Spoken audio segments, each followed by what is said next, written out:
Alors à présent, on accueille par téléphone le docteur Sylvie Royan-Parola. Bonjour. Bonjour.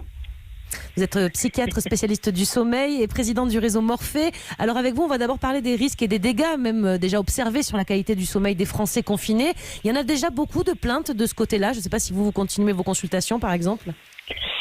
Alors, pour l'instant, là, j'ai stoppé mes consultations que je reprends la semaine prochaine. Mais au niveau du réseau, on a notamment mis en place un forum pour répondre aux questions. On a beaucoup de gens qui nous interrogent sur est-ce que c'est normal, j'ai du mal à m'endormir, ou bien je me réveille en cours de nuit, ou bien mon sommeil est plus court.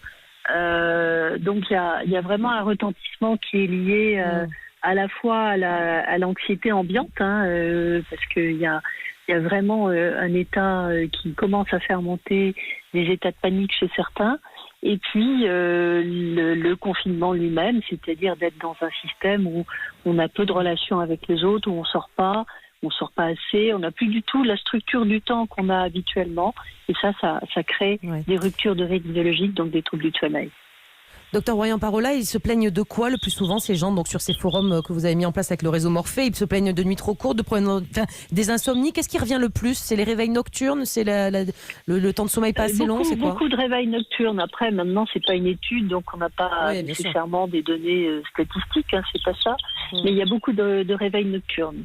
Et les réveils nocturnes sont plutôt en faveur de difficultés liées à une augmentation de l'anxiété, même si on ne se sent pas nécessairement anxieux. Vous savez que pendant le sommeil, on traite l'information auquel on est confronté tous les jours. On gère le stress en classant un peu les choses. Notre cerveau, il travaille énormément, notamment en sommeil paradoxal. Et donc, quand on rentre dans cette période-là, on voit des gens qui se réveillent, qui ne savent pas pourquoi et qui sont un petit peu pas bien, limite angoisse. Ouais. Jimmy Mohamed.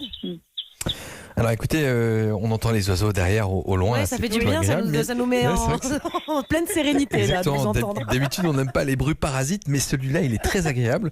Et les problèmes de sommeil, est-ce que ça touche principalement les patients qui ont déjà des troubles du sommeil ou finalement, monsieur ou madame tout le monde peut souffrir désormais du fait du confinement de ces troubles actuellement ? Alors, les gens qui ont des troubles du sommeil, et notamment les gens qui sont avec des troubles anxieux, vont bien sûr être plutôt majorés dans la situation actuelle, mais vous avez aussi des troubles du sommeil qui apparaissent chez tout le monde, et ce qui est là pour le coup particulier, et c'est vraiment lié à la perte des repères, la perte du rythme, la perte de cette structuration du temps qui fait qu'on se lève habituellement à peu près toujours à la même heure, qu'on déjeune, qu'on dîne, etc., qu'on a un rythme bien calé, qu'on sort tous les jours, qu'on a une activité qui tranche avec la période à la maison. Et tout ça, c'est complètement abrasé actuellement, ou tout mélangé. Et du coup, notre horloge biologique ne peut plus fonctionner normalement. Et donc, ça va faire des gens qui vont se coucher à des heures un peu irrégulières, qui vont parfois se passer plus de temps au lit, donc qui vont nécessairement déstructurer leur sommeil. Et d'où l'intérêt, disons, de reprendre un rythme que l'on se crée, là, pour le coup, pour arriver à vraiment modifier et à contrecarrer, disons, cette problématique.